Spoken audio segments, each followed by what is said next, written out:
سر آپ سے گفتگو کا آغاز کر لیتے ہیں. عدالت نے جو ایک فیصلہ دیا ہے اس میں انہوں نے واضح کر دیا ہے کہ غریب اور متوسط طبقے کے جو بچے ہیں ان کو مفت تعلیم جو ہے وہ دینا آئینی ذمہ داری ہے.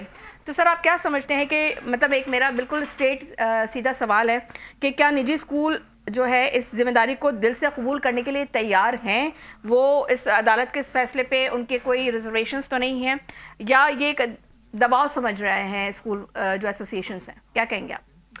دیکھیں یہ بات پرانی ہے. یہ جو آپ بات کری ہیں یہ اس کیس کے بعد منظر عام پہ آئی ہے. اس کیس کو سمجھنا ضروری ہے کہ جو کیس تھا CPD 1592 آف 2025, اس کیس میں فوزیہ صاحبہ ڈاٹر آف فیض محمد جن کے والد صاحب اسکول کے اونر تھے وہ جاتی ہیں پروٹیکشن کے لیے Sindh high court Sukkur branch میں, اور وہ کلیم کرتی ہیں کہ مجھے پروٹیکشن دی جائے. کچھ انلیگل میٹرز تھے وہاں پہ, ایکٹیویٹیز تھیں اس کے خلاف.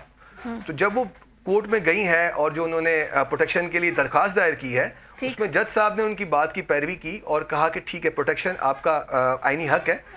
لیکن اس کے ساتھ ساتھ جج صاحب نے اس بات کو آگے اپنے ایمبٹ سے باہر نکل کے کہا کہ یہ جو 10% کوٹا ہے اسکولز کا جو کہ امپلیمنٹ کیا گیا ہے کافی عرصہ دراز سے, کیا اس پہ کام ہو رہا ہے؟ تو جو ان کے لائرز تھے فوزیہ صاحبہ کے وہ اس بات کو انہوں نے ڈیفینڈ کیا ہوگا اس بات کو, اور اس کے بعد جج صاحب نے اینٹی کرپشن کو انٹروین کرنے کا کہا اس کے اندر. اور پھر آپ کو پتا ہے اس کیس کے بارے میں کہ اس کے بعد اینٹی کرپشن نے اپنے جو دائرہ کار ہے اس سے تجاوز کیا اور وہ پھر وہ لیفٹ رائٹ کمبینیشن کے ساتھ اس چیز میں وہ کرے ہیں. جب تک آپ بات کریں 10% کی, آئی بلیو وہ امپلیمنٹ ہو رہا ہے, بٹ وہ تو اسکول کی جو ایسوسیشن ہے وہ بہتر بتائے گی. ایز اے لائر ہم جو کیس کے بارے میں جانتے ہیں میں وہ بات